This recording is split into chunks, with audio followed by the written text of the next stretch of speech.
ኢብራሂም ሱልጣን ከኢትዮጵያ መልእክተኞች ጋር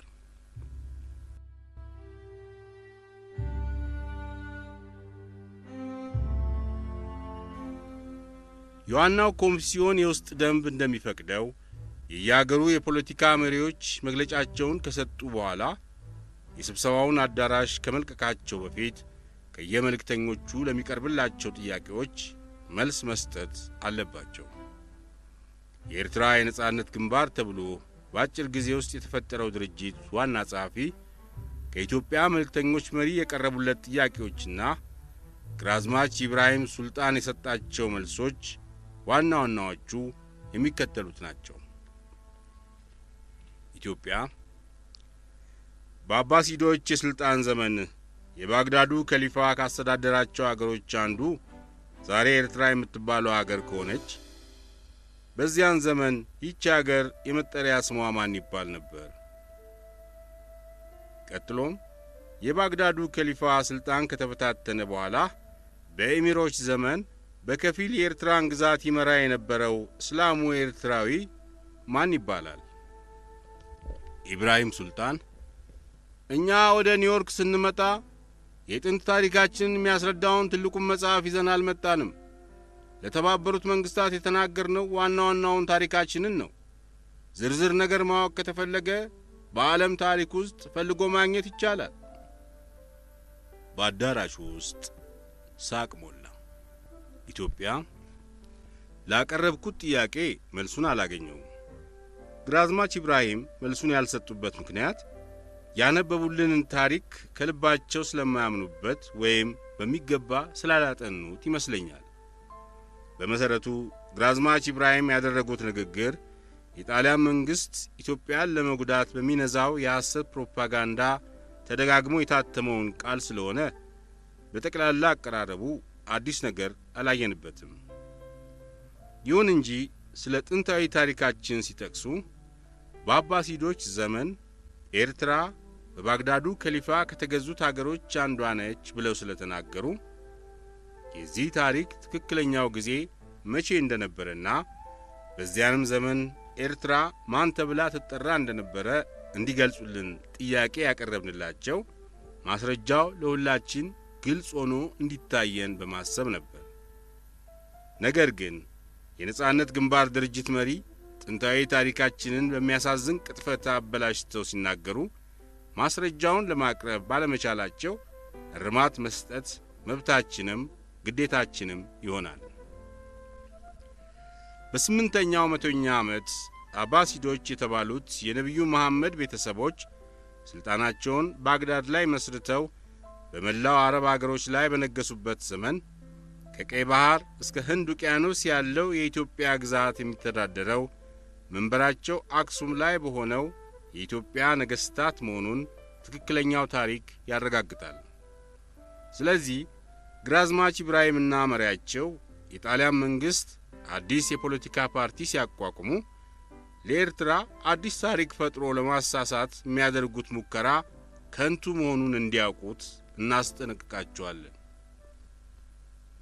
ኢብራሂም ሱልጣን የኢትዮጵያ የውጭ ጉዳይ ሚኒስትር የኤርትራን ሕዝብ የሚወክለውን ፓርቲ መሪ የአገሩን ታሪክ አያውቅም እያሉ ለመዝለፍ አይፈቀድላቸውም። ከዚህ ቀደም እሳቸው በፈለጉት አይነት ኤርትራ ከኢትዮጵያ ውጪ ታሪክ የላትም እያሉ የፈጠራ ታሪክ ሲናገሩ እኛ እየታዘብን መልስ አልሰጠናቸውም። አሁን ጊዜያችንን ከማጥፋት ስለ ሀገራችን ስለ ኤርትራ ታሪክ በዝርዝር ማወቅ የሚፈልጉትን በጽሑፍ ቢያቀርቡልን መልሱን አዘጋጅተን በቶሎ እንሰጣቸው ነበር። ኢትዮጵያ ላቀረብኳቸው ግልጽ የሆኑ ሁለት ጥያቄዎች ተገቢውን መልስ ሊሰጡኝ ባለመቻሎ አዝናለሁ። ጥፋቱ የእርሶ ሳይሆን የዲስኩሩ አዘጋጆች ጣሊያኖች መሆናቸውን ተረድቻለሁ። ግራዝማች ኢብራሂም እርሶ ዛሬ ምንም እንኳን ለጠላታችን ለጣሊያን መሳሪያ ቢሆኑም ከ3 ዓመታት በፊት ለኤርትራና ለኢትዮጵያ የአገር ፍቅር አንድነት ማኅበር ያደረጉትን ጥረት አንዘነጋውም። በዚህ ምክንያት እርሶንም ደህና አድርገን እናውቅዎታለን። እኔ የተናገርኩት እርሶ ያነበቡልን በጣም የተሳሳተ ታሪክ እንዲታረም ለመጠየቅ ነው እንጂ በቀጥታ እርሶን ለመዝለፍ አይደለም። እኔም ስለ ታሪክ ስናገር የተሳሳትኩት ነገር ካለ ከማስረጃ ጋር የሚቀርብልኝን እርማት መቀበል መሆኔን አረጋግጥልዎታለሁ። ኢብራሂም ሱልጣን ከኢትዮጵያ በኩል ሁልጊዜ ስለ ኤርትራ የሚነገረውን ታሪክ በሙሉ የተሳሳተ ስለሆነ እኛም አስፈላጊውን መልስ አዘጋጅተን እንሰጣለን። ኢትዮጵያ የነጻነት ግንባር ብሎኮ ኢንዲፔንደንቴ የተባለው ፓርቲ ስሙ እንደሚያመለክተው በጣሊያንኛ አስተሳሰብና ቋንቋ የተመሰረተ ይመስላል። መቼ ኖሯል የተቋቋመው? ኢብራሂም ሱልጣን ባለፈው ግንቦት ወር 1949 ዓመተ ምህረት በተካሄደው የተባበሩት መንግስታት ጉባኤ ለኤርትራ ሕዝብ መጥፎ ጠንቅ ይሆን የነበረው የቤቨን ስፎርሳ ስምምነት ሲፈርስ ለስብሰባ የመጣ ነው። የኤርትራ ልዩ ልዩ የፖለቲካ መሪዎች እዚሁ ኒውዮርክ ተሰብስበን ለአገራችን ችግር በአንድ ሐሳብና በአንድ ዓላማ ለመቆምና ለመታገል እንድንችል ይህንን የነጻነት ግንባር ፓርቲ አቋቋምን። ፓርቲው የእኛ የኤርትራውያን ፓርቲ ነው፣ የጣሊያን ፓርቲ ነው እያላችሁ ፕሮፓጋንዳ የምትነዙት እናንተ ብቻ ናችሁ። ኢትዮጵያ የተለያየ የፖለቲካ አቋም የነበራችሁ ፓርቲዎች የእያንዳንዳችሁን ሐሳብ ለተባበሩት መንግስታት ለማቅረብ ኒውዮርክ ከመጣችሁ በኋላ የወከላችሁን ሕዝብ ፈቃድ ሳትጠይቁ እንዴት በራሳችሁ ስልጣን ልዩ ፓርቲ ማቋቋም ትችላላችሁ? ኢብራሂም ሱልጣን ሕዝቡን በቴሌግራም ጠይቀን አገር ውስጥ በሚታተሙት ጋዜጦች ትክክለኛውን ሐሳባችንን እንዲረዳው ካደረግን በኋላ ነው ፓርቲው የተቋቋመው። ሕዝቡም ሙሉ በሙሉ መስማማቱን ገልጾልናል። ኢትዮጵያ በብዙ መቶ ሺህ ለሚቆጠሩ የፓርቲ አባሎቻችሁ ቴሌግራም የላካችሁትና መልሱም የመጣላችሁ እዚሁ ኒውዮርክ በቆያችሁበት ጊዜ ነው ወይስ ከጠቅላይ ሚኒስትር ደጋስፓሪ ጋር ለመመካከር ሮም በሰነበታችሁበት ሰሞን ነው? ኢብራሂም ሱልጣን ከሕዝባችን ጋር እንዴት እንደምንገናኝ እናንተን አይመለከትም። 90% የኤርትራ ሕዝብ ነጻነቱን እንድናሰጠው ወኪሉ አድርጎ መርጦናል። እናንተ ማወቅ የሚገባችሁ ይሄንን ብቻ ነው። አሁንም በአዳራሹ ውስጥ ሳቅ ሞላ። ኢትዮጵያ ይህ የነጻነት ግንባር ፓርቲያችሁ ዛሬ ምን ያህል አባሎች አሉት? ኢብራሂም ሱልጣን በትክክለኛው መዝገባችን ላይ የተመለከተው የጠቅላላው የአባሎቻችን ቁጥር 1,338,000 ነው። ኢትዮጵያ የአባሎቻችሁ ተመዝጋቢዎች 1,338,000 ከሆነ ጠቅላላው የኤርትራ ሕዝብ ምን ያህል ቢሆን ነው? ኢብራሂም ሱልጣን የሕዝቡን ቁጥር መስጠት ያለበት የአስተዳደሩን ስልጣን የያዘው መንግስት እንግሊዝ ነው። እኛ ስታቲስቲክስ ይዘን አልመጣንም። ኢትዮጵያ ባለፈው ግንቦት ወር ለዚሁ ኮሚሲዮን እርሶ ቀርበው በራቢጣ ኤልእስላሚያ ፓርቲ ስም ሲናገሩ የኤርትራ ሕዝብ 1,250,000 ነው ብለው ነበር። ኢብራሂም ሱልጣን ታዲያ ምን ከፋ? በአዳራሹ ውስጥ ሳቅ ሞላ። ኢትዮጵያ የፓርቲያችሁ አባሎች ቁጥር ከጠቅላላው ሕዝብ ቁጥር በጣም በልጦ የተገኘው መግለጫችሁን በሚያዘጋጁላችሁ በጣሊያኖች ስተት ይሆን? ኢብራሂም ሱልጣን እኛ ኤርትራውያን በአገራችን ጉዳይ የውጭ እጅ አናስገባም። ቁጥሩ የተሳሳተባችሁ እናንተ ናችሁ። በአዳራሹ ውስጥ ሳቅ ሞላ። ኢትዮጵያ ይህ አዲሱ ፓርቲያችሁ ከመፈጠሩ በፊት የራቢጣ ኤልእስላሚያ ፓርቲ አባሎች ቁጥር ምን ያህል ነበር? ኢብራሂም ሱልጣን በትክክለኛው ቁጥር የራቢጣ ኤልእስላሚያ ፓርቲ አባሎች 769,000 ነበሩ። ኢትዮጵያ ባለፈው ግንቦት ወር እርሶ ለዚሁ ኮሚሲዮን ሲያስረዱ የአባሎቹ ቁጥር 928,000 ናቸው ብለው ነበር። ዛሬ ሲነግሩን ከ150,000 በላይ ቁጥሩ ቀንሶ የተገኘው ሕዝቡ እናንተን ትቶ ወደ አንድነት ፓርቲ አምርቶባችሁ ይሆን? ኢብራሂም ሱልጣን አንድነት ከተባለው እናንተ ከምትመሩት ፓርቲ ሕዝቡ እየለቀቀ ወደ እኛ ዘንድ መጣ እንጂ ከእኛ ወደ እናንተ አልሄደም። በአዳራሹ ውስጥ ሳቅ። ኢትዮጵያ እንግዲያውስ ቁጥሩ ለምን እንደተቀነሰ ማስረዳት ይኖርብዎታል። ኢብራሂም ሱልጣን ስታቲስቲክሱን ሁሉ በቃል ማስተዋወስ ስለማይቻል ጥያቄዎቻችሁን በጽሑፍ ብታቀርቡልን እንመልስላችሁ ነበር። ለማናቸውም ቁጥሩን ከአንዱ ወደ አንዱ የምታምታቱት እናንተ ናችሁ። በአዳራሹ ውስጥ ሳቅ። ኢትዮጵያ ኤርትራ ነፃ መንግሥት ሆና ለመቋቋም የተማሩ ሰዎች እንደሚያስፈልጓት እርሶም ያምናሉ። አሁን ምን ያህል የሁለተኛ ደረጃ ትምህርት የፈጸሙ ኤርትራውያን አሉ? ኢብራሂም ሱልጣን ኤርትራ ያሏት የተማሩ ሰዎች ሁሉ ነፃነታችን ስላልተገኘ ለባዕድ አገሮች በማገልገል ላይ ይገኛሉ። የእናንተ መንግሥት ደጋግሞ እንደተናገረው በአስተዳደራችሁ ስልጣን ላይ ያሉት 1600 ኤርትራውያን ኤርትራ ነፃ ስትወጣ ወደ አገራቸው ይመለሳሉ። የላይቤሪያ መልእክተኛ ጥያቄ። ባለፈው ስብሰባ ላይ በሰጡት መግለጫ የኢትዮጵያ መንግሥት በስልጣን ላይ ካሰማራቸው ኤርትራውያን ውስጥ አንድም እስላም የለም ብለው አውግዘው ነበር። አሁን ደግሞ ኤርትራ ነፃ ስትወጣ እነዚህ ኤርትራውያን ከኢትዮጵያ ለቀው አገራቸውን ለማገልገል ይመጣሉ ብለዋል።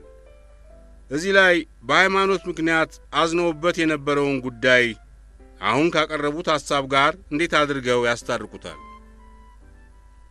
ኢብራሂም ሱልጣን እኛ የተናገርነው ያሉን የተማሩ ኤርትራውያን እንኳንስ ለአገራቸው ለኤርትራ ቀርቶ ለኢትዮጵያም አስተዳደር የተረፉ መሆናቸውን ለማስረዳት ነው።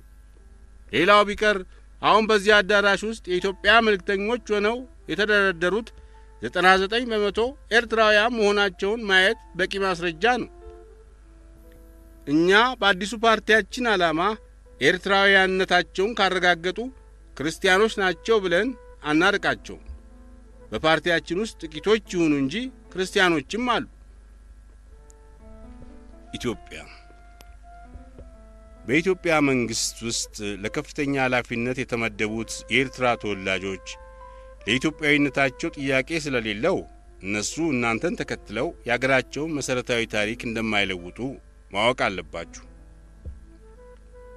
ኢብራሂም ሱልጣን ይህን የምትሉት እናንተ ናችሁ። እነሱ ግን በኤርትራ ነጻነት ጉዳይ ልባቸው ከኛ ጋር ነው። የፓኪስታን መልእክተኛ ለፓርቲ መሪዎች ጥያቄ በማቅረብ ፈንታ ንትርክ መፍጠር የኮሚሲዮኑን የሥራ ጊዜ ማባከን ነው። የኮሚሲዮኑ ሊቀመንበር የሚደረጉት ጥያቄና መልሶች በተቻለ መጠን አጫጭር እንዲሆኑ ይጠይቃሉ። ኢትዮጵያ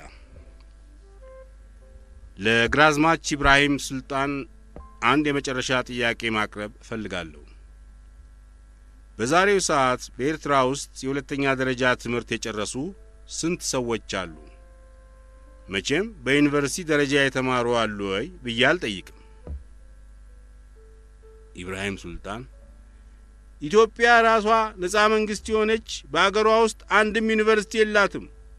እንግዲህ ነጻ የተባለችው ኢትዮጵያ የሌላትን በኮሎኒ አስተዳደር ተጨቁና የኖረች ኤርትራ እንዴት ዩኒቨርሲቲ ሊኖራት ይችላል? ኢትዮጵያ የኔ ጥያቄ ስለ ሁለተኛ ደረጃ ትምህርት ነው። ኢብራሂም ሱልጣን ኤርትራ ኮሎኒ ሆና ተጨቁኖ የተገዛ አገር ስለሆነ የለም የለም የለም ብያለሁ። ኢትዮጵያ ይበቃኛል፣ መልሱን አግኝቻለሁ።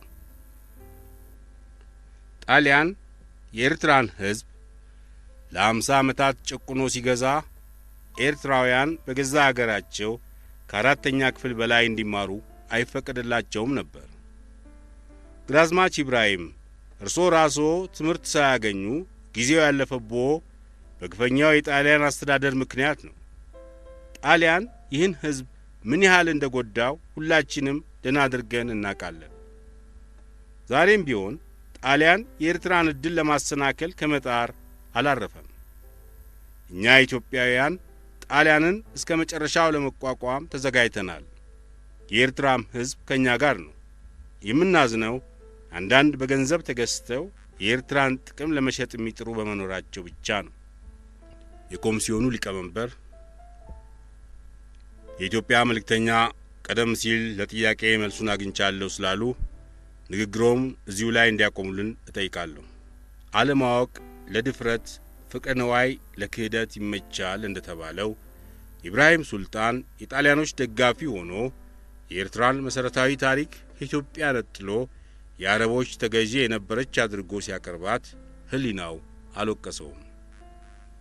የኤርትራና የኢትዮጵያ ሕዝቦች ምንም አይነት የባህልም ሆነ የታሪክ ግንኙነት የሌላቸው የማይተዋወቁ ባዕዶች ናቸው ብሎ ሲናገር አላፈረም።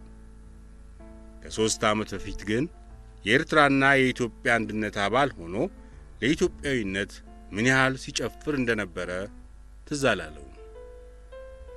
በኮሎኒው ዘመን በቅን ያገለገለ ነው ብለው ኮሎኒያሊስቶቹ የግራዝማችነት ማዕረግ የሰጡት የኤርትራና የኢትዮጵያ ሕዝቦች በሚያከብሩት ባህልና ወግ መሠረት መሆኑን ኢብራሂም ሱልጣን አላሰበውም። በተባበሩት መንግሥታት ድርጅት ጉባኤ ላይ ቀርቦ ጣሊያኖች ያዘጋጁለትን ዲስኩር ሲናገር ደህና አድርጎ ለማንበብ መጣሩን ነው እንጂ ከኢትዮጵያና ከሌሎች መልእክተኞች ጥያቄዎች እየጎረፉለት መልሱ እንደሚያስጨንቀው ጨርሶ አልጠበቀም። በአባሲዶች ዘመን በባግዳዱ ከሊፋ አመራር ውስጥ የነበረችው ኤርትራ በዚያን ዘመን ስሟ ማን ይባል እንደነበረ እንዲሁም ከከሊፋው ሥልጣን መበታተንም በኋላ የኤርትራን ግዛት በከፊል ይመራ የነበረው እስላሙ ኤርትራዊ ስሙ ማን እንደሚባል ኢብራሂም ሱልጣን እጠየቃለሁ ብሎ አላሰበም። ይህንን የፈጠራውን ታሪክ ያዘጋጁለት የፋሽስት ሊቃውንት እነ ኤንሪኮ ቼሩሊ ለመስቀለኛ ጥያቄዎች የሚያገለግሉትን መልሶች አዘጋጅተውለት ቢሆን ኖሮ ኢብራሂም ባለው የተፈጥሮ የማምታታት ብልህነት ጥያቄዎቹን በፍጥነት እየተቀበለ ወዲያውኑ ይመልስ ነበር። ሌላው ደግሞ በኢብራሂም ሱልጣን ላይ የወደቀው ችግር ባለፈው ግንቦት ወር በሦስተኛው የተባበሩት መንግሥታት ጠቅላላ ጉባኤ ላይ የሰጠውን ዝርዝር መግለጫ አለማስታወሱ ነው። በዚያን ጊዜ መሆኑንና ከዚህም ውስጥ 925,000 የራቢጣ ኤል ኢስላሚያ ፓርቲ አባሎች ናቸው ብሎ ለዚሁ ዋና ኮሚሲዮን የተናገረው ቃል እንደሚመዘገብ አላወቀም። ኢብራሂም ሱልጣን ይህንን ስታቲስቲክስ ካቀረበ በኋላ በጣሊያን ገንዘብ የተቋቋመው የነጻነት ግንባር ፓርቲ 1,338,000 የተመዘገቡ አባሎች መኖራቸውን ሲናገር ከጠቅላላው የኤርትራ ሕዝብ ቁጥር በልጠው መገኘታቸው አልታየውም። በሦስተኛው የተባበሩት መንግሥታት ስብሰባ ላይ በራቢጣ ኤል ኢስላሚያ ስም አሁን ደግሞ በአራተኛው ጉባኤ በነጻነት ግንባር ስም ሲናገር ያዳመጡት ብዙዎቹ መልእክተኞች ሱልጣን አሊ እንኳንስ 90% የኤርትራ ሕዝብ ይቅርና ራሱንም ቢሆን በትክክል የሚወክል አለመሆኑን ከተረዱለት በኋላ ከኮሚሲዮኑ ሊቀመንበር ተሰናብቶ ከስብሰባው አዳራሽ ወጥቷል። የኢብራሂም ሱልጣን የፖለቲካ ታሪክ አንደኛ፣ በ941 ዓመተ ምህረት የማኅበረ ፍቅሪ አገር ተመስርቶ ክርስቲያኑም ሆነ እስላሙ ኢትዮጵያ ወይም ሞት እያለ አንድነቱን ሲያስተባብር ኢብራሂም ከመጀመሪያዎቹ አባሎች አንዱ የነበረና የማኅበሩን እድገት ለመግፋት ከሚጥሩት መካከል ሲሮጥ የታየ ሰው ነበር። ሁለተኛ፣ የፍቅሪ አገር አንድነት ማኅበር መስፋፋትና መደርጀት እንግሊዞችን ስላሰጋቸው የማኅበሩን እርምጃ ለማዳከም የተቃዋሚ ፓርቲ ሲያዘጋጁ ኢብራሂም ጥሩ መሳሪያ ለመሆን ቀረበላቸው። ሦስተኛ፣ የአንድነቶችን ማኅበር ለመቃወም የራቢጣ ኤል ኢስላሚያ ፓርቲ የተቋቋመው ምንም እንኳን በታወቁትና እጅግ በተከበሩት የእስላም ሃይማኖት መሪ በሰይድ አቡበከር ኤልሞርጋኒ ሊቀመንበርነት ቢሆንም በእንግሊዞች ድጋፍ ኢብራሂም ሱልጣን የፓርቲው ዋና ጸሐፊ ሆነ።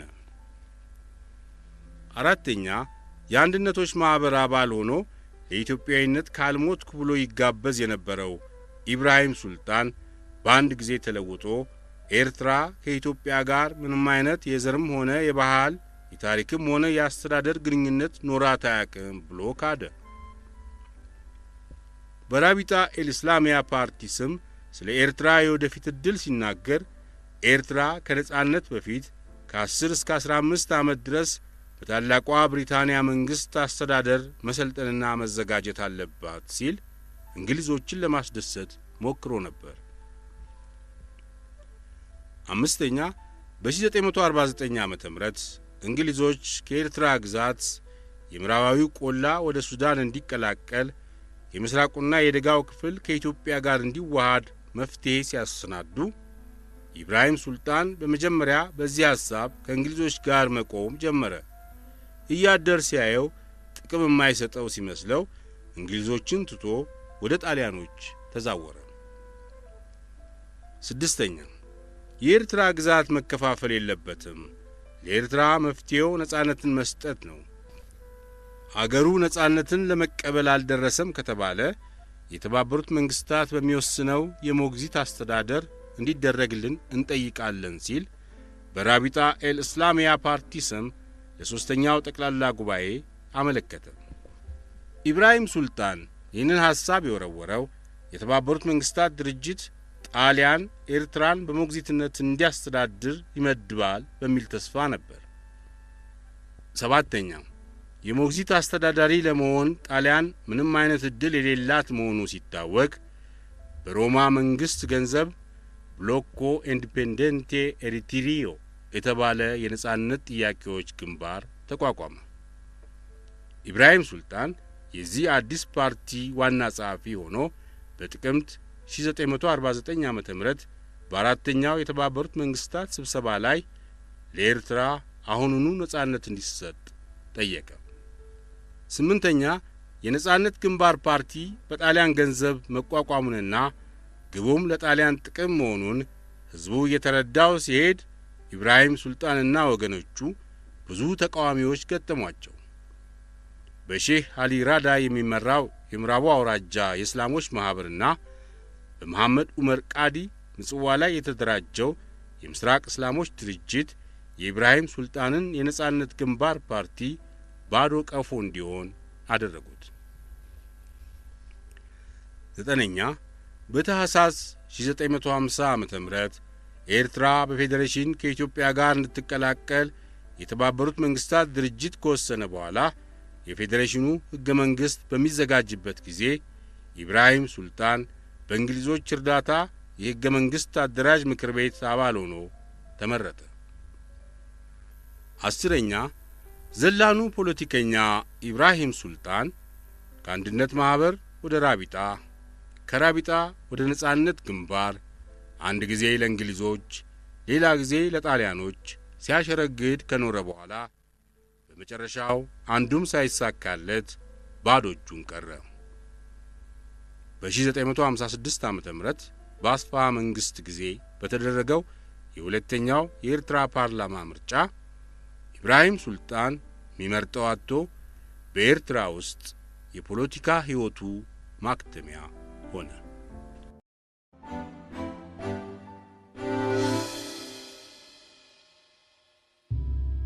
ሕዝቡ የጠየቀው ኢትዮጵያዊነት ነው። ተድላ ባይሩ።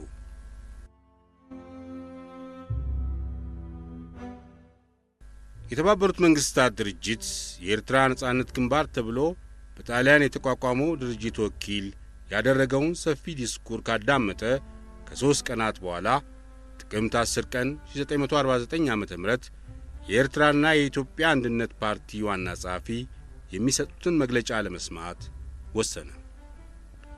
አቶ ተድላ ባይሩ በንግግራቸው መግቢያ ላይ የተባበሩት መንግስታት ድርጅት በኤርትራ ጉዳይ የአብዛኛውን ሕዝብ ፍላጎትና ጥያቄ የአገሩን መሠረታዊ ታሪክና የኢኮኖሚ ሕይወት በሚገባ ተመልክቶ በዲሞክራሲ ሥርዓት ትክክለኛ ፍርድ እንደሚሰጥ ያላቸውን ጽኑ ተስፋ አስቀድመዋል።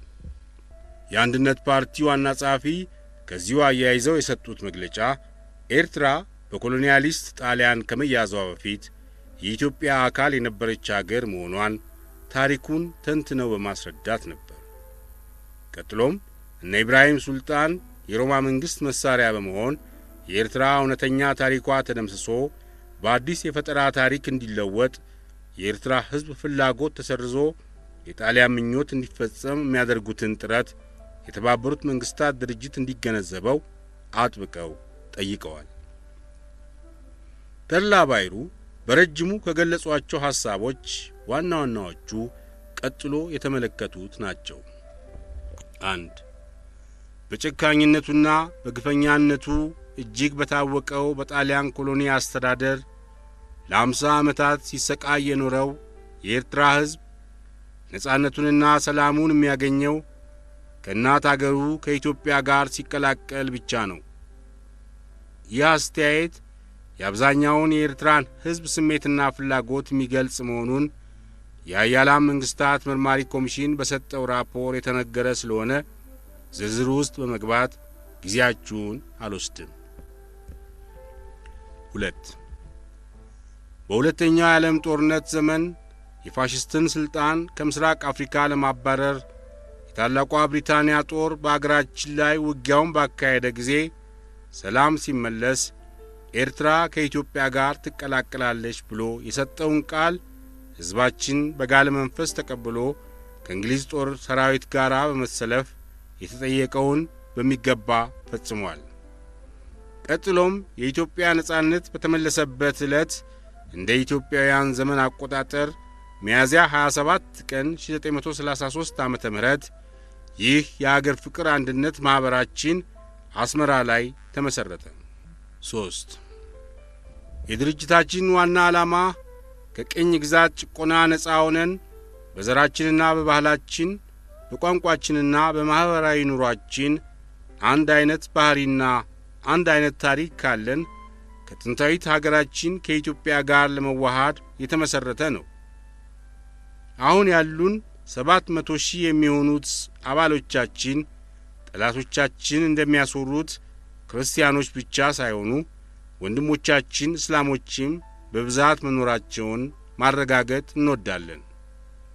ለምሳሌም ያህል ከእስላሞች ወንድሞቻችን መካከል ዛሬ ዋና ተቃዋሚያችን ሆኖ ከጠላታችን ከጣሊያን ጋር የተሰለፈው ኢብራሂም ሱልጣን ከ1941 እስከ 1946 ዓመተ ምህረት ድረስ የአንድነት ፓርቲያችን አባል ሆኖ ከፍ ያለ ጥረት ያደርግ የነበረ ሰው መሆኑን ሳንጠቅሰው አናልፍም።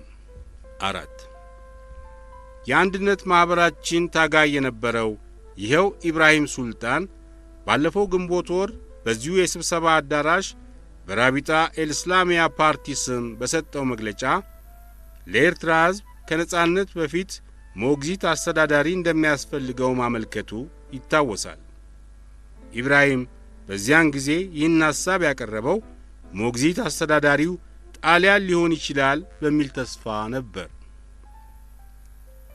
5. የጣሊያን መንግሥት ሞግዚት ሆኖ በሥልጣን ወደ ኤርትራ እንደማይመለስ ሲያቀው እነ ኢብራሂም ሱልጣንን በገንዘብ በመደለል ኤርትራ ነጻ መንግሥት መሆን አለባት የሚል አዲስ የማታለያ ዕቅድ ዘረጋ። ይህንንም ሐሳብ ለማስፈጸም በኤርትራ ምድር ሳይሆን በኒውዮርክ ከተማ የነጻነት ጠያቂዎች ግንባር የሚል ፓርቲ በጥድፊያ አቋቁሞ ሕዝቡም ማያቀውንና ያልሰማውን ሐሳብ በፕሮፓጋንዳ በማሰራጨት ላይ ይገኛል።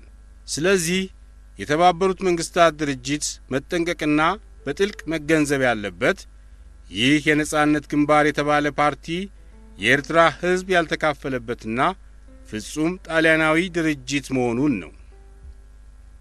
የጣሊያን መንግሥት ዋና ዓላማ ኤርትራ ወደ እናት አገሯ ወደ ኢትዮጵያ እንዳትመለስ ለማገድና የተባበሩት መንግሥታትን አጭበርብሮ የነጻነት መፍትሔ በማስወሰን አስመራ በሚኖሩት ዜጎቹ አማካይነት የአስተዳደሩን ሥልጣን በእጁ ይዞ የፈለገውን ለማድረግ ነው። 6. የኤርትራ ሕዝብ ግን በተባበሩት መንግሥታት ድርጅት የዲሞክራሲ አሰራርና ትክክለኛ ፍርድ ስለሚያምን ከእናት አገሩ ከኢትዮጵያ ጋር ለመቀላቀል እንዲችል ያቀረበው አቤቱታ ጊዜ ሳይወስድ እንዲፈጸምለት በሙሉ ተስፋ ይጠብቃል።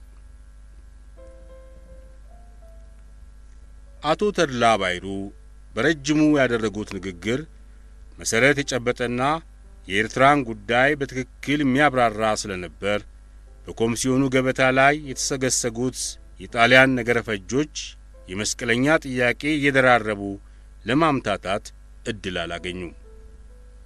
ከሮማ መንግሥት ከባድ አደራ የተጣለባቸው እና አምባሳደር ሆሴ አርሴ አርጀንቲና ከአንድነት ፓርቲ መሪ የተሰጠውን መግለጫ ለማራከስ ዘዴ አጥተው በሚጨነቁበት ሰዓት የፓኪስታን የውጭ ጉዳይ ሚኒስትር ዛፍሩላህ ካን እንደምንም ብሎ አንድ ጥያቄ አቀረበ።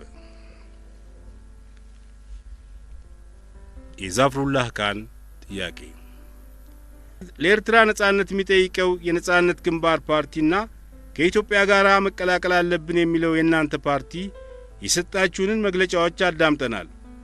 ሁላችሁም የአብዛኛውን የኤርትራን ሕዝብ እንወክላለን ትሉናላችሁ። የተባበሩት መንግስታት የአብዛኛው የኤርትራ ሕዝብ ተወካይ የሆነው ፓርቲ የትኛው እንደሆነ እንዴት ማረጋገጥ ይችላል? የተድላ ባይሩ መልስ የአብዛኛውን ኤርትራ ሕዝብ የሚወክለው ፓርቲ የትኛው እንደሆነ ለመለየት የተባበሩት መንግስታት ድርጅት የየፓርቲዎቹ መሪዎች በሚያደርጉት ዲስኩሮች ላይ መመዘን ይችላል ብለን እኛም አንጠብቅም። በእኛ አስተያየት የተባበሩት መንግስታት ድርጅት የዓለም ሰላም ዳኛ ስለሆነ የሚቀርብለትን በሚገባ ለመዳኘት ማስረጃዎቹን መርምሮ የሚለይበት የአሰራር ዘዴ ሊኖረው ይገባል ብለን እናስባለን። ከተቋቋመ 8 ዓመት የሆነው የአንድነት ፓርቲያችን የአብዛኛውን የኤርትራ ሕዝብ ፍላጎት የያዘ መሆኑን በአራቱ አያላን ኮሚሽን ተመርምሮ ውጤቱ ቀርቧል። ባለፈው ግንቦት ወር የሦስተኛው የተባበሩት መንግስታት ጠቅላላ ጉባኤም ከምዕራባዊ ቆላ በስተቀር ሌላው የኤርትራ ግዛት በሙሉ ከኢትዮጵያ ጋር እንዲቀላቀል ከፍተኛ የድጋፍ ድምፅ ሰጥቶ የነበረው አብዛኛው የኤርትራ ሕዝብ ከኢትዮጵያ ጋር ለመዋሃድ የሚፈልግ መሆኑ ስለተረጋገጠ ነው። ዛሬ በድንገት ተነስቶ አብዛኛውን የኤርትራ ሕዝብ ወክላለሁ ብሎ የሚፎክረው ይህ የነጻነት ግንባር የተባለ ድርጅት መቼ እንደተፈጠረ፣ የት ከተማ ወይም ቦታ ላይ እንደተመሰረተ፣ ለማን መሳሪያ ሆኖ እንደሚጥር የተባበሩት መንግስታት ድርጅት በሚገባ ለመረዳት ይቸገራል ብለን አናምንም። በተጨማሪም የኛ የአገር ፍቅር አንድነት ድርጅታችን እጅግ አብዛኛው የሆነውን የኤርትራን ሕዝብ እንደምንወክል ለመገንዘብ የሚያስቸግር ነገር የለም። አቶ ተድላ ባይሩ ለኢትዮጵያና ለኤርትራ መዋሃድ የአብዛኛው ሕዝብ ጽኑ ፍላጎት መሆኑን ለማሳመን የሰጡት መልስ የኢትዮጵያ ጠላት የሆነውን የፓኪስታን የውጭ ጉዳይ ሚኒስትር ጥያቄዎቹን ከማንዛዛት እንዲገታ አድርገውታል። የአንድነት ድርጅት ዋና ጸሐፊ መግለጫቸውን ከፈጸሙ በኋላ ከዛፍሩላህ ካን በስተቀር ከሌሎቹ ከላቲን አሜሪካ አገሮችም ሆነ ከአረቦቹ አንዳችም ተጨማሪ ጥያቄ ሳይቀርብላቸው የጉባኤውን ሊቀመንበር ተሰናብተው ወጡ። ንዑስ ኮሚቴ 17 ለቀድሞቹ የጣሊያን ቅኝ ግዛቶች የቀረቡትን ልዩ ልዩ መፍትሄዎች አጥንቶ ለዋናው ኮሚሲዮን ረቂቅ ውሳኔ እንዲያዘጋጅ የተቋቋመው ንዑስ ኮሚቴ 17 ስራውን ሲጀምር መጀመሪያ የሊቢያን፣ ቀጥሎ የሶማሌን፣ በመጨረሻ የኤርትራን ጉዳይ ለማየት ፕሮግራሙን አወጣ። ባለፈው ግንቦት ወር በተካሄደው የሶስተኛው የተባበሩት መንግስታት ጠቅላላ ጉባኤ ላይ በከፍተኛ ድምፅ ብልጫ ተደግፎ የመጨረሻውን ውሳኔ የሚጠብቀው የኤርትራ ጉዳይ ስለሆነ ከሊቢያና ከሶማሌ ዶሴዎች በፊት እንዲታይ የኢትዮጵያ መልእክተኞች መሪ ያደረጉት ሙከራ ደጋፊዎች በማጣት ሳይሳካ ቀረ።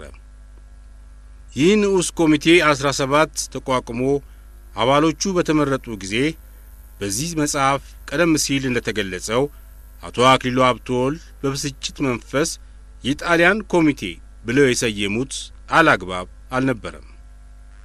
የንዑስ ኮሚቴው አባሎች ከሆኑት ውስጥ ኢትዮጵያን ይደግፋሉ የሚባሉት አሜሪካና ታላቋ ብሪታንያ፣ ላይቤሪያና ዴንማርክ በድምሩ 4 አገሮች ብቻ ናቸው። አረቦቹ ኢትዮጵያን ለመደገፍ ባለፈው ግንቦት ወር የሰጡትን ቃል በዚህ በመስከረሙ ጉባኤ ወደ ጣሊያን ስላዛወሩት ሕሊናቸው አስጨንቋቸው ወደ ኢትዮጵያ ይመለሳሉ ተብሎ ተስፋ አልተደረገም። ህንዶች ምንም እንኳን እንደ ፓኪስታኑ የጣሊያን ካቪሊየር ወይም ፈረሰኛ ሆነው ባይሰለፉም ኢትዮጵያ ተበደለች ብለው ይሟገቱ ይሆናል የሚል ግምት አልተሰጠም። ፈረንሳይ ለጣሊያን ጥቅም ከመቆም ይልቅ ኢትዮጵያን ትረዳለች ተብሎ አይጠበቅም። ደቡብ አፍሪካ በዘር ልዩነት ፖሊሲ የታወቀ ግፈኛ መንግስት ስለሆነ ለጣሊያን ደጋፊ እንደሚሆን አላጠራጠርም። የሶቪየት ኅብረት ፖላንድና ቼኮስሎቫኪያን አስከትሎ እሱ ራሱ ካቀረበው ሐሳብ በስተቀር ኢትዮጵያን ለመርዳት ይሞክራል ተብሎ አልታሰበም። እንግዲህ የተመረጡት የንዑስ ኮሚቴ 17 አባሎች አቋም ከዚህ በላይ የተጠቀሱት ስለሆኑ በአርጀንቲና አማካይነት የሚቀርበውን የጣሊያንን ረቂቅ ውሳኔ የሚቃወሙት ኢትዮጵያና አራቱ ደጋፊዎቿ ከሦስቱም ማርክሲስቶች ጋር ሲደመሩ 8 አገሮች ብቻ ይሆናሉ ማለት ነው።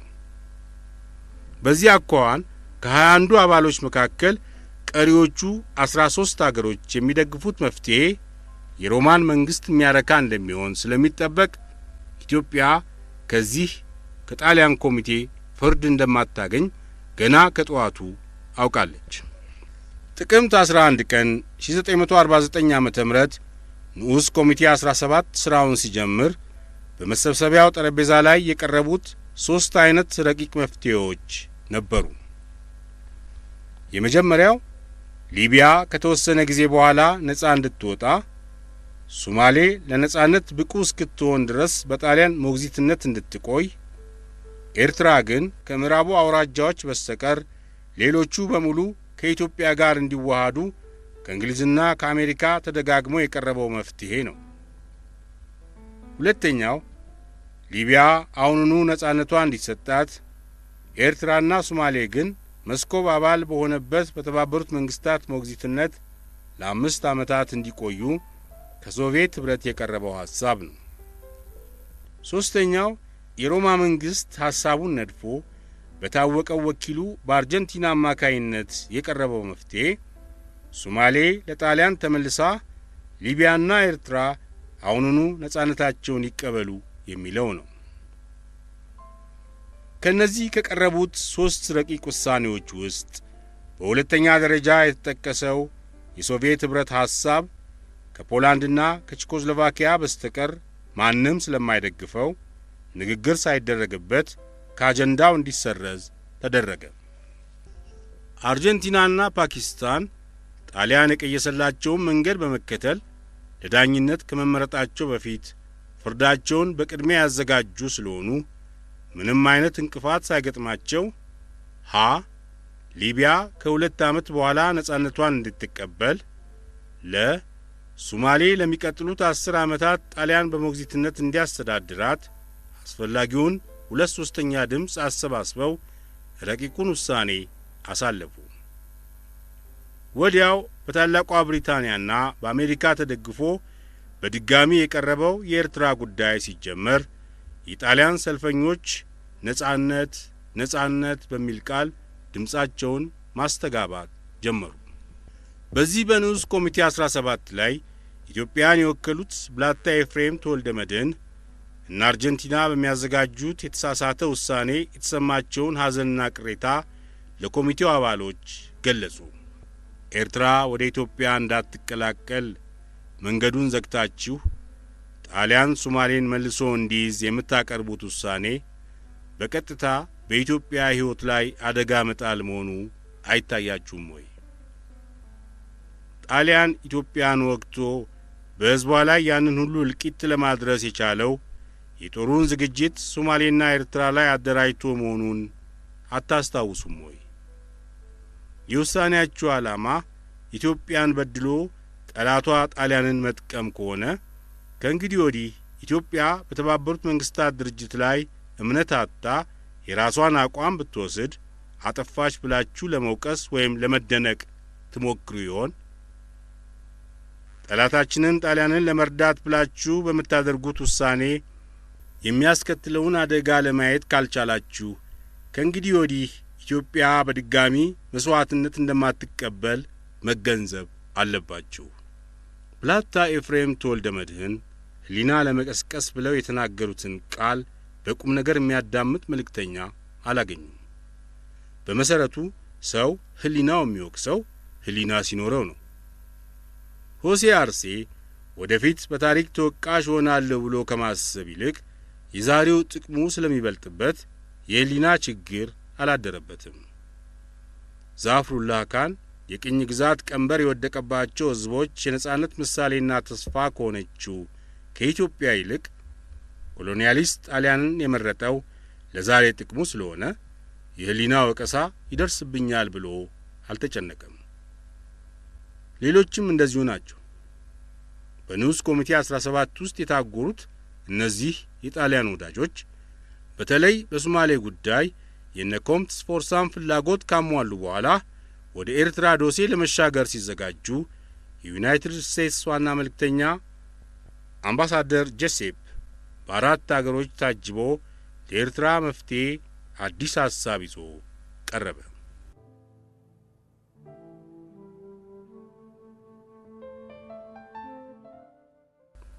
የአሜሪካኖች የፌዴሬሽን መፍትሄ።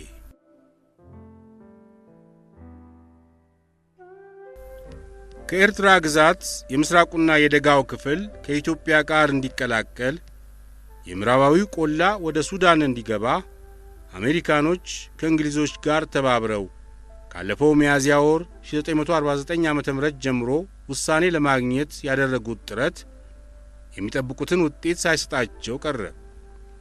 በተለይም ንዑስ ኮሚቴ 17 ከተቋቋመ ጀምሮ ላቲኖቹና እስያውያን ከአረቦቹ ጋር አንድነት ገጥመው ጣሊያን እንደሚፈልገው ኤርትራ ነጻ መንግስት እንድትሆን በድምፅ ብልጫ ለማስወሰን ዝግጅታቸው እየጠነከረ መጣ። የአሜሪካና የታላቋ ብሪታንያ መልእክተኞች ባደረጉት ክትትል ለኤርትራ ነጻነት እንዲሰጥ ከአርጀንቲና መልእክተኛ የቀረበው መፍትሄ በኮሚቴው ውስጥ 2/3 የድምፅ ብልጫ እንደሚያገኝ መረጃ አገኙ። እንግዲህ ምን ይሻላል? የታላቋ ብሪታንያ መልእክተኞች በንዑስ ኮሚቴ 17 የሚዘጋጀው ረቂቅ ውሳኔ ለዋናው ኮሚሲዮን በሚቀርብበት ጊዜ ተቃዋሚ የሚሆኑ አገሮችን እያሰናዳን እንዳይጸድቅ ለማድረግ ካሁኑ መስራት ያስፈልጋል አሉ። አሜሪካኖች ደግሞ የጣሊያንን አጫፋሪዎች እዚሁ ንዑስ ኮሚቴው ላይ ሐሳባቸውን ካላፈረስን ለኤርትራ ነጻነት የሚለውን ረቂቅ ውሳኔ ይዘው ዋናው ኮሚሲዮን ላይ ከቀረቡ ሶቪየት ኅብረትና ሳቲሊቶቹም ተረባርበው ጉድ ሊሰሩን ስለሚችሉ አሁኑኑ አንድ እርምጃ ከመውሰድ መዘግየት የለብንም ብለው ተጨነቁ። እንግሊዞች ንዑስ ኮሚቴ ስለሚሰጠው ውሳኔ ከመጨነቅ ይልቅ በዋናው ኮሚሲዮን ላይ እንዳይጸድቅ ከአሁኑ ጥረታችንን እናስተባበር የሚሉትን ሐሳብ አሜሪካኖች አላመኑበትም። ስለዚህ ጉዳዩ ከዚሁ ከንዑስ ኮሚቴው እጅ ሳይወጣ በራሳቸው መንገድ ለኤርትራ አንድ አዲስ መፍትሄ ለመፍጠር ወሰኑ። ከኮሚቴው አባሎች መካከል ብራዚልንና ህንድን፣ ላይቤሪያንና ኢራቅን አስተባብረው ኤርትራን በፌዴሬሽን ከኢትዮጵያ ጋር የሚያስተሳስር አዲስ ፕላን ጥቅምት 19 ቀን 1949 ዓ.ም ለንዑስ ኮሚቴ 17 አቀረቡ። ይህ የፌዴሬሽን ፕላን በስውር ሲዘጋጅ የሰነበተው በአሜሪካ ዲፕሎማቶችና ኤክስፐርቶች ቢሆንም እነሱ ብቻቸውን ያሰናዱት ነው ተብለው እንዳይታሙ ፕሮጄው የቀረበው በ5 አገሮች ስም ሆኖ ነው። የፌዴሬሽኑን መልክ ለማብራራት ለንዑስ ኮሚቴ 17 በቀረበው መግለጫ ላይ የተጠቀሱት መሠረታዊ ጉዳዮች የሚከተሉት ነበሩ። አንደኛ፣ ኤርትራ የግዛቶቹ አንድነት ተጠብቀውላት ለውስጥ አስተዳደር ሙሉ ሥልጣን ተሰጥቷት በቀዳማዊ ኃይለ ሥላሴ ዘውድ ስር በፌዴሬሽን ከኢትዮጵያ ጋር ትቀላቀላለች። ሁለተኛ፣ በፌዴሬሽኑ አቋም የውጭ ጉዳዩና የመከላከያው ሥልጣን የኢትዮጵያ ንጉሠ ነገሥት ሲሆን በኤርትራ የሚቋቋመው መንግሥት ደግሞ የአገሪቱን የውስጥ አስተዳደር ለመምራት ሙሉ ሥልጣን ይኖረዋል። ሦስተኛ፣ ኤርትራ በፌዴሬሽን ከኢትዮጵያ ጋር የምትቀላቀልበትንና የውስጥ አስተዳደሯን የምትመራበት ሕገ መንግሥት በአንድ ልዩ ኮሚሲዮን ይዘጋጃል።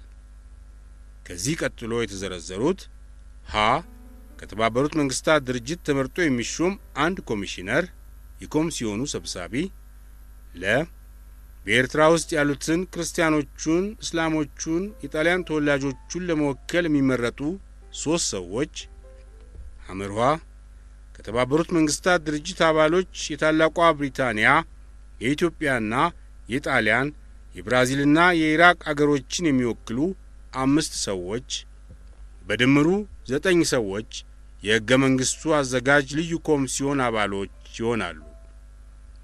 የሚዘጋጀው ሕገ መንግሥት በመላ ኤርትራ የዘርና የሃይማኖት ልዩነትን የሚያስወግድ፣ የሕዝቦችን እኩልነት የሚያረጋግጥ፣ ሰብአዊ መብትንና መሠረታዊ ነጻነትን የሚጠብቅ እንዲሆን ከፍተኛ ትኩረት ይሰጠዋል። ይህንን ለኤርትራ መፍትሄ እንዲሆን በ5 አገሮች ስም አሜሪካ፣ ብራዚል፣ ህንድ፣ ኢራቅ፣ ላይቤሪያ የተዘጋጀው የፌዴሬሽን ፕላን ጥቅምት 19 ቀን 1949 ዓ.ም ለንዑስ ኮሚቴ 17 ሲቀርብ ከዋሽንግተን የስቴት ዲፓርትመንት ባለስልጣኖች ደግሞ ሮም ባለው አምባሳደራቸው በኩል የጣሊያን መንግስት እንዲያውቀውና ድጋፉንም በቶሎ ስብሰባው ውስጥ ላሉት ወዳጆቹ እንዲያስተላልፍ ጠየቁ።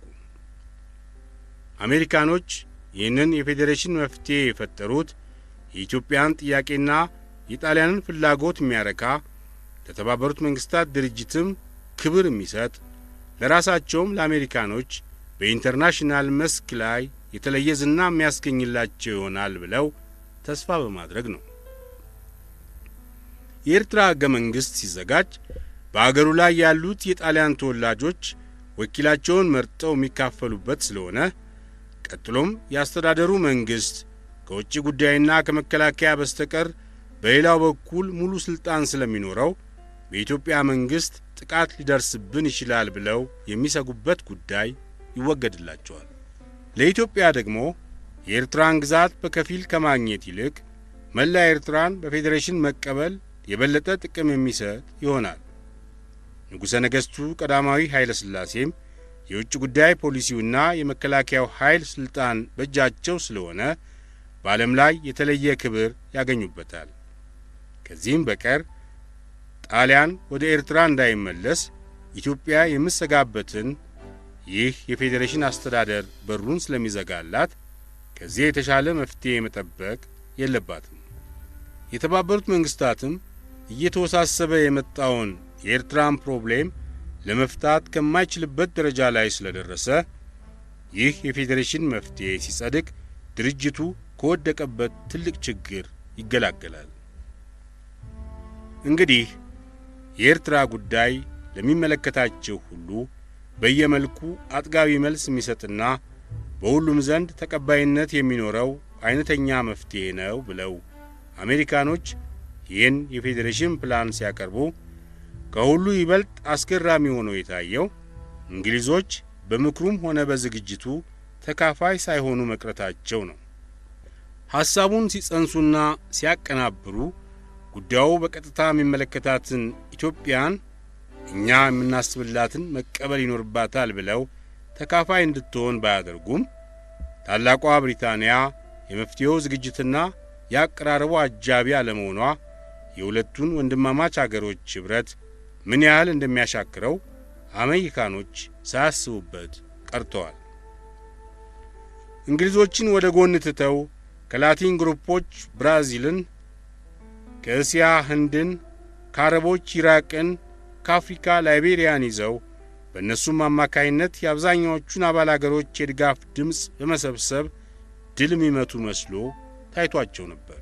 ኤርነስት ቤቨን ለጓደኛው ለአሜሪካዊው ዲን አቸሰን በላከው መልእክት የጠለቀ ጥናት ሳይደረግና ሳይመከርበት ለኤርትራ መፍትሄ ተብሎ በድንገት የቀረበውን ሐሳብ የታላቋ ብሪታንያ መንግሥት አለመደገፉን ከገለጸ በኋላ የሁለቱ ኃያላን መንግሥታት አንድነት ሆኖ አለመስራት ሶቪየት ኅብረት ወደ አፍሪካ እንዲገባ በር መክፈት መሆኑ መታወቅ አለበት ሲል አስጠነቀቀ። የእንግሊዝ የውጭ ጉዳይ ሚኒስትር በዚህ ብቻ አላቆመም።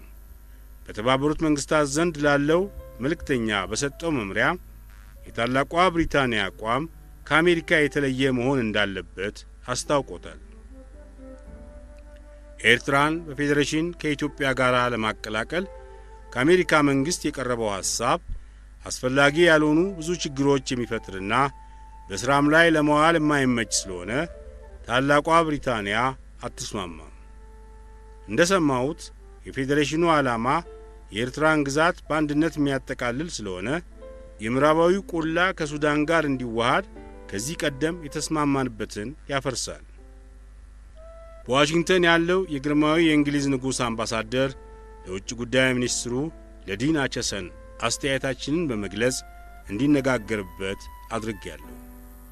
በአሁኑ ሰዓት በተባበሩት መንግሥታት ጉባኤ ላይ ያለውን ሁኔታ በመመልከት የታላቋ ብሪታንያ መልእክተኛ የሚወስደው እርምጃ በሚከተለው መልክ እንዲሆን እጠይቃለሁ። 1. ከኤርትራ ግዛት የምዕራባዊ ቆላ ወደ ሱዳን ገብቶ ሌላው በሙሉ ከኢትዮጵያ ጋር እንዲቀላቀል ከዚህ ቀደም የተስማማንበት መፍትሔ የመጀመሪያ ምርጫችን ስለሆነ አሁንም ብርቱ ጥረት እንዲደረግበት ያስፈልጋል። 2.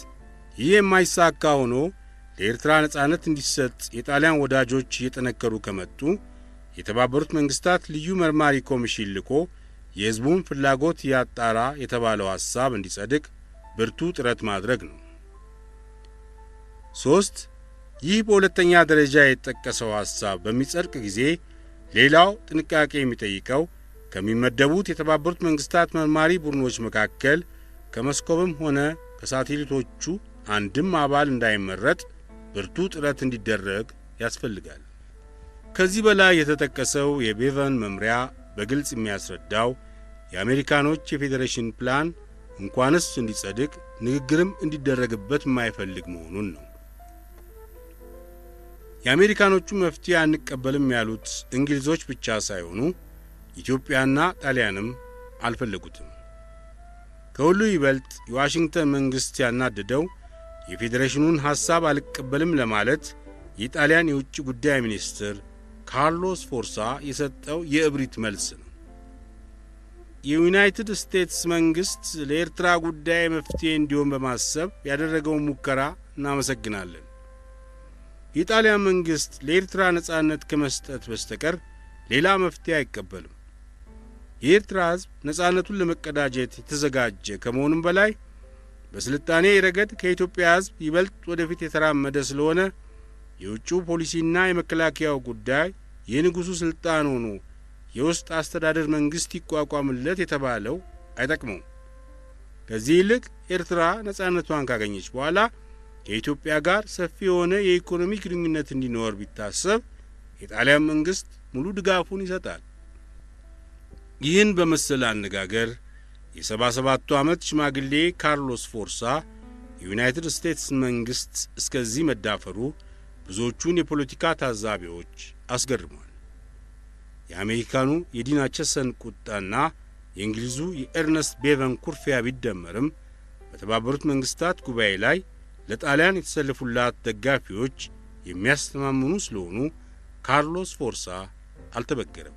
የጣሊያን የውጭ ጉዳይ ሚኒስትር የአሜሪካኖችን ሐሳብ ወርውሮ መጣሉ ኒውዮርክ እንደተሰማ በንዑስ ኮሚቴ 17 ስብሰባ ላይ ዋናዎቹ ጠበቆች ፓኪስታንና አርጀንቲና የኤርትራ ሕዝብ ፈቃደኛነቱ ሳይጠየቅ የፌዴሬሽን አስተዳደር እንዲቀበል ለመወሰን የተባበሩት መንግሥታት ሥልጣን የለውም የሚል ዲስኩራቸውን መለፈፍ ጀመሩ።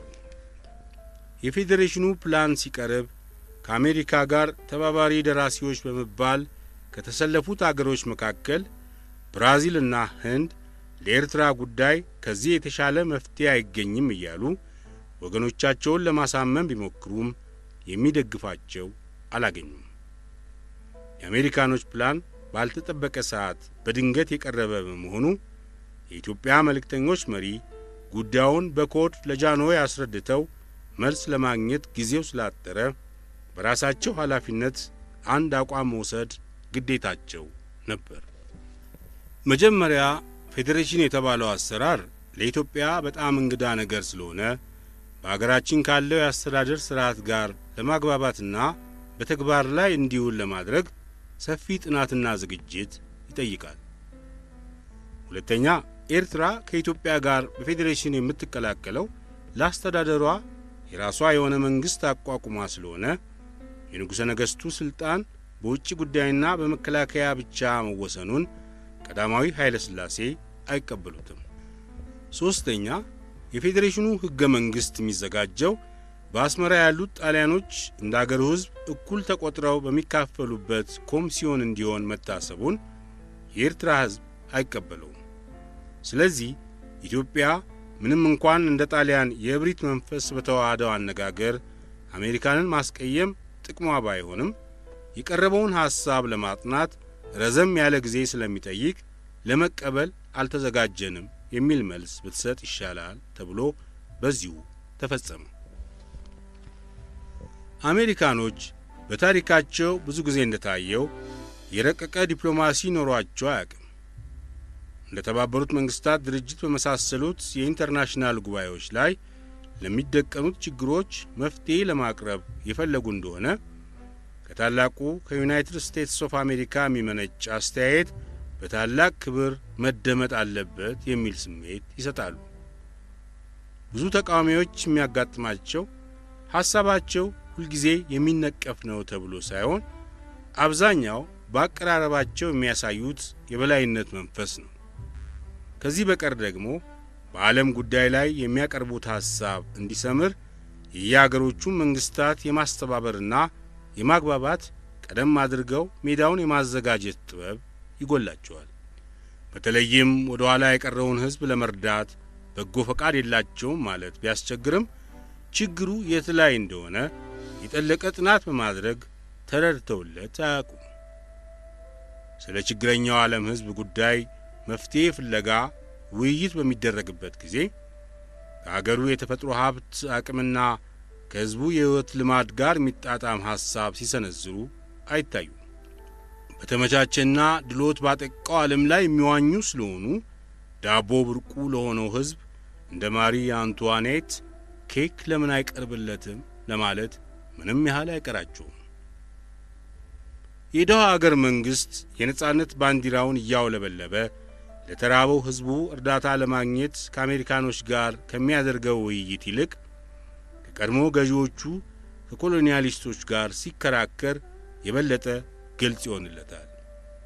የቋንቋና የአስተሳሰብ መቀራረብ ስላለ የኮሎኒያሊስቶቹን ተንኰላቸውንም ሆነ በጎ ፈቃዳቸውን ለመገንዘብ ጊዜ አይወስድበት። የቀድሞ ገዢዎቹም ከባለቤቱ ያላነሰ አንዳንድ ጊዜም በበለጠ የአገሩ ችግር እምን ላይ እንደሚገኝና መድኃኒቱም ምን እንደሆነ በትክክል ያውቁታል። በተጨማሪም ቅን ሲሆኑ ለመርዳት፣ ሲጣመሙ ለማጥቃት የተንኰላቸው ጥበብ የረቀቀ ስለሆነ የቀድሞ ተገዢዎች ከቀድሞ ገዢዎቻቸው ለአገራቸው ልማት ለማስገኘት ልበሰፊና አርቆ ተመልካች መሆን ይገደዳሉ።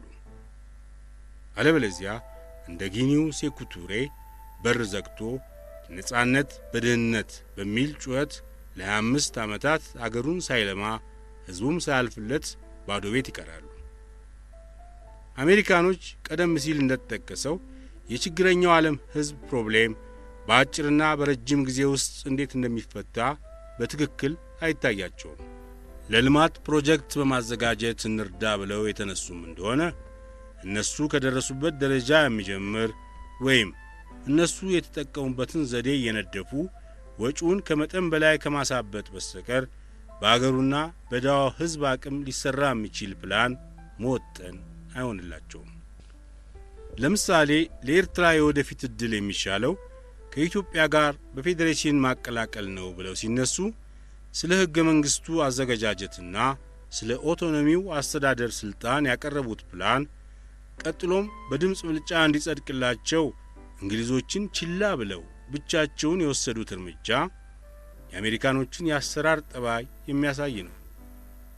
የኤርትራ ሕዝብ በቅኝ ገዢዎች በሚሰቃይበት ዘመን በገዛ አገሩ የዘር ልዩነት እየተደረገበት ከአራተኛ ክፍል በላይ እንዳይማር ክፉ ግፍ የተፈጸመበት ስለሆነ በ1949 ዓመተ ምህረት የኦቶኖሚውን መንግስት ለመምራት የሚችል የሰው ኃይል የሌለው መሆኑን አሜሪካኖች አላስታወሱም።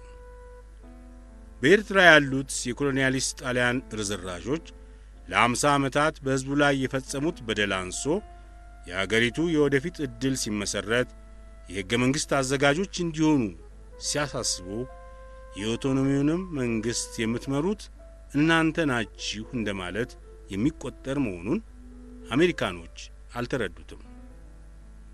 እንግሊዞችን በምክሩ ውስጥ ሳያስገቡ ኢትዮጵያና ጣሊያን መስማማታቸው ሳይታወቅ በነ ህንድና በነ ብራዚል ታጅበው ጥቅምት 19 ቀን 1949 ዓ.ም ከእኩለ ቀን በኋላ በ10 ሰዓት በንዑስ ኮሚቴ 17 ገበታ ላይ የዘረጉት የፌዴሬሽን ፕላን የሚቀበለው አጥቶ እዚያው ጠረጴዛ ላይ እንደተበተነ ወድቆ ቀረ።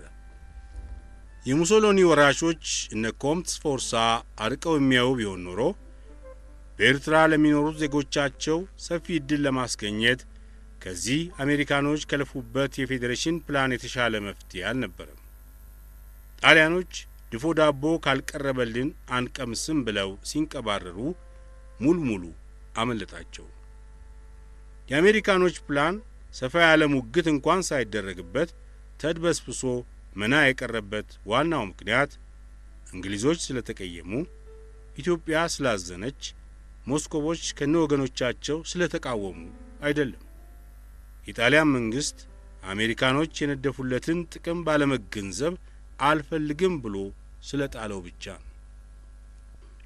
የአሜሪካ የፌዴሬሽን ፕላን ብዙም ሳያጣጥር በቶሎ ከሞተ በኋላ በንዑስ ኮሚቴ 17 ውስጥ የጣሊያን ወዳጆች ለኤርትራ ነጻነት ለማስወሰን ጊዜው አሁን ነው ብለው መሯሯጥ ሲጀምሩ፣ በሌላ በኩል ደግሞ በሎንዶንና በዋሽንግተን መካከል የተፈጠረው ቅሬታ በፍጥነት ተወግዶ የዩናይትድ ስቴትስና የታላቋ ብሪታንያ መልእክተኞች ኅብረት የቀድሞ ቦታው ተመልሶ ብቅ አለ። የአሜሪካ የውጭ ጉዳይ ሚኒስትር ዲን አቸንሰን በዋሽንግተን የእንግሊዝን አምባሳደር ባነጋገረበት ጊዜ ለኤርትራ የፌዴሬሽን መፍትሄ ሲዘጋጅ ከታላቋ ብሪታንያ ጋር ምክክር ሳይደረግ መቅረቱ ስህተት መሆኑን ስላመነበት ከይቅርታ ጋር የሁለቱ አገሮች ግንኙነት ወደ ነበረው የወንድማማችነት መንፈስ በፍጥነት እንዲመለስ አደረገ። አርጀንቲናና ፓኪስታን ከአሜሪካ ቀርቦ የነበረውን መፍትሄ በተቃወሙ ጊዜ የኤርትራ ሕዝብ ፈቃዱ ሳይጠየቅ የፌዴሬሽን ቀንበር ሊጫንበት አይገባም የሚል መግለጫ መስጠታቸው ይታወሳል። ይህንን የተቃውሞ ዘዴ በመጠቀም እንግሊዞችና አሜሪካኖች ከአንዳንድ እስያውያን ከኮመንዌልዝ አገሮች ጋር ሆነው ለኤርትራ ነጻነት እንዲሰጥ በላቲኖች ስም አርጀንቲና የቀረበው ሐሳብ ሕዝቡ ነጻነት መፈለግ አለመፈለጉ ሳይጠየቅ ሊወሰን አይቻልም አሉ።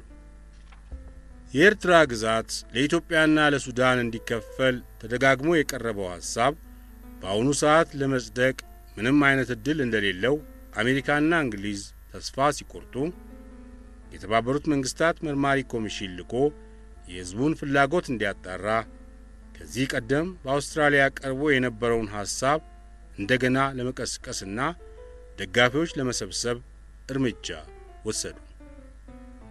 እነዚህ ለጣሊያን ያደሩ የላቲን አሜሪካ በጥባጮች በአሁኑ ሰዓት የሚያደርጉትን ተንኮል ለማገድና የአንድ ዓመት ጊዜ ለማግኘት ከዚህ የተሻለ ዘዴ ሊኖር እንደማይችል እርግጠኞች ሆኑ።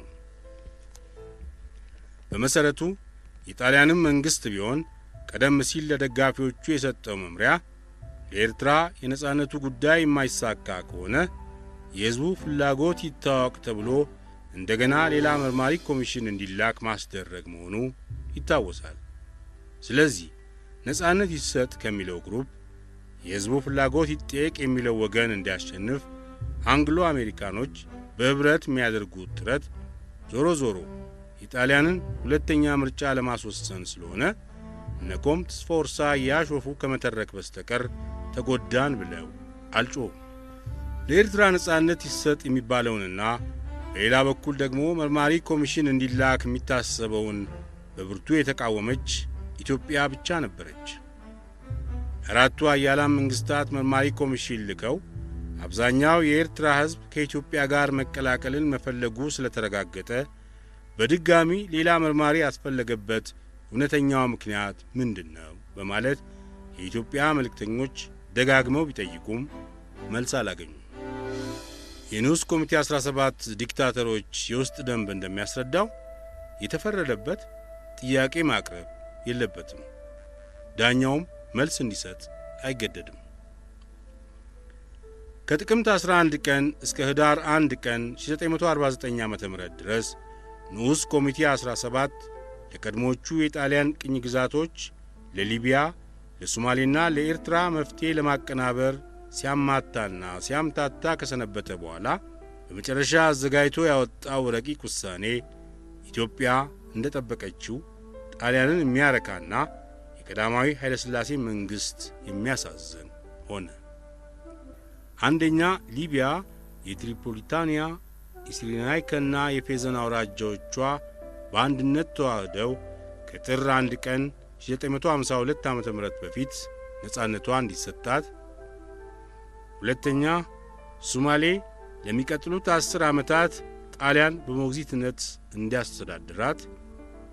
ሶስተኛ፣ ኤርትራ 5 የተባበሩት መንግሥታት አባል አገሮች የሚሰየሙበት ኮሚሲዮን ወደ ኤርትራ ተልኮ የሕዝቡ ፍላጎት ምን እንደሆነ መርምሮ የሚያቀርበው ራፖር ከታየ በኋላ በመጪው ዓመት በሚደረገው ጠቅላላ ስብሰባ ላይ ውሳኔ እንዲሰጠው። በንዑስ ኮሚቴ 17 ገበታ ላይ ወንበር ከያዙት 21 አገሮች 17ቱ ተስማምተው ለዋናው ኮሚሲዮን አስተላለፉ። ይህ ንዑስ ኮሚቴ 17 ሥራውን ከመጀመሩ በፊት ጥቅምት 10 ቀን 1949 ዓ.ም አባሎቹ ሲመረጡ አቶ አክሊሉ ሀብተወልድ የጣሊያን ኮሚቴ ብለው እንደሰየሙት ሁሉ በእውነትም የጣሊያን ኮሚቴ መሆኑን በአሰራሩ ደህና አድርጎ አረጋገጠ። የንዑስ ኮሚቴው ረቂቅ ውሳኔ መጀመሪያ በዋናው ኮሚሲዮን ቀጥሎ በጠቅላላው ጉባኤ መታየት ስላለበት እስከ መጨረሻው ተሟግቶ ለማስለወጥ ተስፋ አንቆርጥም ብለው የኢትዮጵያ መልእክተኞች ትግላቸውን ቀጠሉ።